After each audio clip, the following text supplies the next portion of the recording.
अस्सलाम वालेकुम। ख़तीबुर Rahman respiratory therapist. मैं शिफा इंटरनेशनल हॉस्पिटल में पिछले 3 साल से काम कर रहा हूँ। मैं शिफा तामीर मिल्लत यूनिवर्सिटी से ही ग्रेजुएट हूँ और उसके बाद मैं यहीं पे अपनी प्रैक्टिस कर रहा हूँ। I am certified from American board in polysomnography and sleep technology.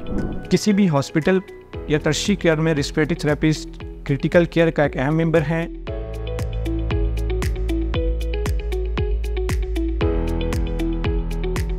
Respiratory therapist health care के वो प्रैक्टिशनर हैं जो कि किसी भी डायग्नोस्टिक सेटअप के साथ साथ किसी हॉस्पिटल के क्रिटिकल केयर के एक अहम मेंबर होते हैं। वो ना सिर्फ एक क्रिटिकल केयर में काम करते हैं बल्कि डिफरेंट रिस्पिरेटरी डिसऑर्डर को डायग्नोस करने में, उसकी मैनेजमेंट करने में और उसके मैनेजमेंट के साथ साथ उसके प्लानिंग में, पेशेंट केयर में और पेशेंट केयर के साथ साथ उनके फर्दर प्लान में शामिल होते हैं, जो कि किसी भी फिजिशियन और नर्सिंग स्टाफ के साथ मिलकर एक टीम मेंबर के तौर पे काम कर रहे होते हैं।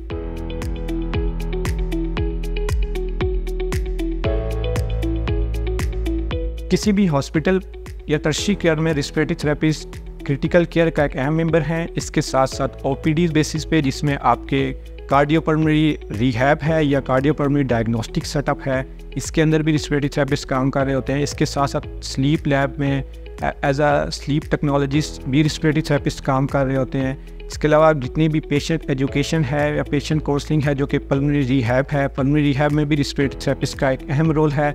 पल्मोनरी रिहैब के साथ साथ जितने भी पोस्ट ऑप सर्जिकल पेशेंट्स आते हैं, उन सब की जितनी respiratory care regarding their lung expansion therapies या पल्मोनरी रिहैब में एक अहम मेंबर होते हैं और इसमें वो अपना एक अहम रोल प्ले करते हैं।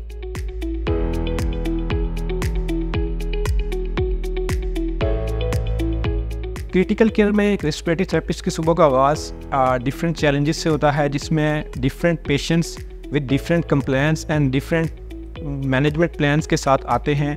एक respiratory therapist as a layman अगर मैं आपको बताऊं तो इसमें उसकी सुबह का आगाज़ के बाद पेशेंट की management plans along with the physician and nursing staff discuss करना, उसके मैनेजमेंट के साथ साथ different respiratory management techniques and modalities को यूज़ करते हुए पेशेंट की क्वालिटी ऑफ केयर को और क्वालिटी प्लान को बेहतर बनाने में रिस्पिरेटरी थेरेपिस्ट का अहम रोल होता है, जिसमें आपकी मैकेनिकल वेंटिलेशन की management, bipap therapies, CPAP therapies, arterial blood gases की interpretation along with the chest x ray and the pulmonary rehab, और वो पेशेंट्स जो कि किसी भी वजह से प्रोलॉन्ग स्टे होता है उनका आईसीयू में, उनकी मैनेजमेंट जिसमें ट्रैकियोस्टमी की केयर शामिल है, ये एज अ क्रिटिकल केयर में एक रिस्पिरेटरी थेरेपिस्ट का एक अहम रोल है।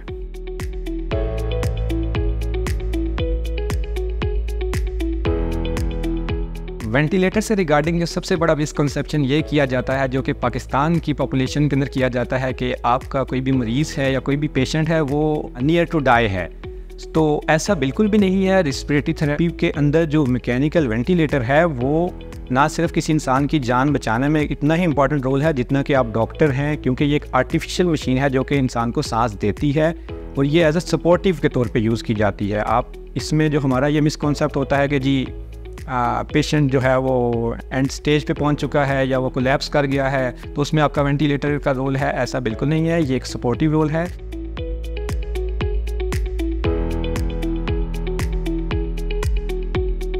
क्रिटिकल केयर सेटअप में ना सिर्फ हमने पेशेंट की कंडीशंस को मैनेज करना होता है, उसकी मैनेजमेंट के साथ साथ हमें पेशेंट केयर की में पेशेंट काउंसलिंग एक बहुत इंपॉर्टेंट चैप्टर है, जिसमें हमारा इनपुट ये होता है कि लॉन्ग टर्म पेशेंट जो प्रोलॉन्ग इलनेस की वजह से या किसी भी आईसीयू में स्टे की वजह से किसी एनी काइंड ऑफ डिप्रेशन में चले जाते हैं, या डिप्रेशन के अलावा उनकी जो काउंसलिंग मैनेजमेंट में वूंड केयर थेरेपीज़ में आर्टिस्ट का बहुत इंपॉर्टेंट रोल होता है और आर्टिस्ट उसको एजुकेट के साथ साथ काउंसल भी करते हैं उनके फैमिली मेम्बर को अलॉन्ग विद द पेशेंट, कि वो अपनी क्वालिटी ऑफ लाइफ को back to their normal life लेके आ सकें और उनकी जो इलनेस है उसका जो इफ़ेक्ट है या जो उसके रिस्क है उनको मिनिमाइज़ किया जा सके।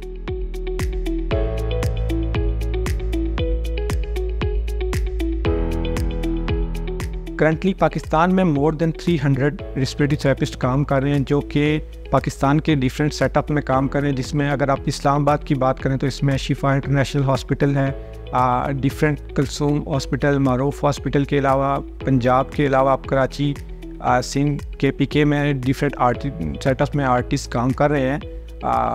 इसमें जितने भी इंस्टीट्यूट हैं जो कि आर्टिस्ट ग्रेजुएट कर रहे हैं, उसमें इस्लामाबाद सेटअप में शिफा तामीर मिल्लत यूनिवर्सिटी है, इसके साथ साथ खैबर मेडिकल यूनिवर्सिटी, है और इसके अलावा ISRA यूनिवर्सिटी है जो कि इस्लामाबाद में लोकेटेड है। इनके डिफरेंट कैंपस में एक RT की एडमिशन भी होते हैं और उसमें RT का प्रोग्राम भी चल रहा है। और इसके साथ साथ और भी बहुत सारे हमारे प्राइवेट सेटअप हैं जो कि RT का प्रोग्राम जो कि रेस्पिरेटरी थेरेपी में स्पेशलिटी है वो स्टार्ट करवा रहे हैं और अभी रनिंग में भी बहुत सारे बैचेस चल रहे हैं।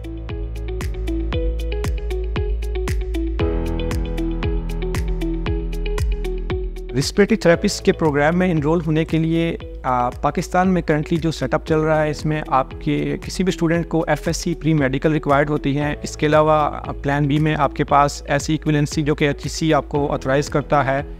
FSC प्री मेडिकल के बाद आप RT प्रोग्राम में इनरोल हो सकते हैं। इसमें हमारे पास अभी करंटली यूनिवर्सिटीज़ BSc इन रेस्पिरेटरी थेरेपी जो कि एसोसिएट इन रेस्पिरेटरी थेरेपी के नाम से प्रोग्राम इनरोल है।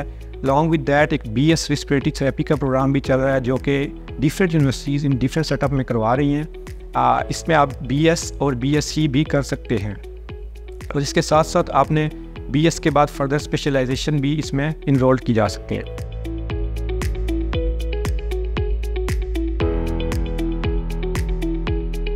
रेस्पिरेटरी थेरेपी में ग्रेजुएट होने के बाद आपने अगर एसोसिएट किया है, BS किया है, तो इसके बाद आपके पास मल्टीपल ऑप्शंस अवेलेबल होते हैं, मल्टीपल डोमेन्स आपके पास ओपन हो जाती हैं।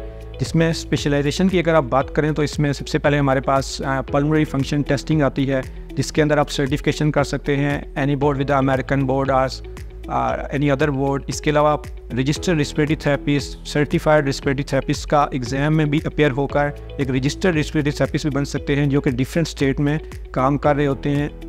इस स्पेशलाइजेशन के अलावा pulmonary rehab, cardio pulmonary rehab में भी आप स्पेशलाइजेशन कर सकते हैं। Along with that neonates and paediatric, इसके अलावा ICU में आप एक स्पेशलाइजेशन एग्ज़ाम देकर क्रिटिकल केयर का एक अहम मेंबर बन सकते हैं।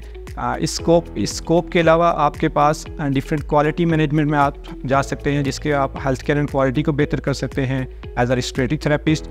अलॉन्ग विद दैट मैनेजमेंट में डिफरेंट अपॉर्चुनिटीज़ अवेलेबल होती हैं जिसमें आप फर्दर प्रोसीड कर सकते हैं।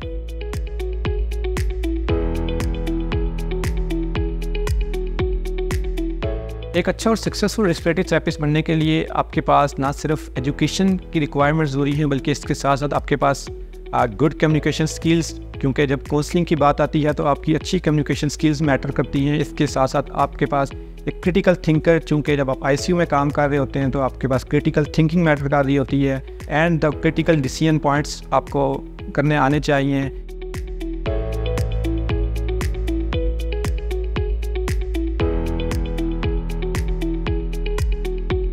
वो स्टूडेंट्स जो कि MBBS या डॉक्टर्स की फील्ड में इंटरेस्टेड हैं और वो किसी भी वजह से उसमें नहीं इनरोल हो सकते हैं, इसके साथ साथ वो मेडिकल टेक्नोलॉजी फील्ड को भी उतनी सिग्निफिकेंस दे सकते हैं, उतनी इंपॉर्टेंस दे सकते हैं, क्योंकि मेडिकल टेक्नोलॉजी एक बहुत इमर्जिंग फील्ड है और ये एडवांस जितनी भी केयर सेटअप हैं या जितने भी हॉस्पिटल सेटअप हैं उसमें इनका बहुत इंपॉर्टेंट रोल है। Basically they are the key members कि आप किसी भी हॉस्पिटल सेटअप के जो क्रिटिकल केयर सेटअप चला रहे हैं या किसी भी तरह का जो टर्शियरी केयर सेटअप रन कर रहे हैं उसमें ये की मेंबर होते हैं। और मेरी उनको यही एडवाइस है कि वो इस फील्ड में आए। ये बहुत इमर्जिंग फील्ड है और इसका आगे स्कोप बहुत अच्छा है।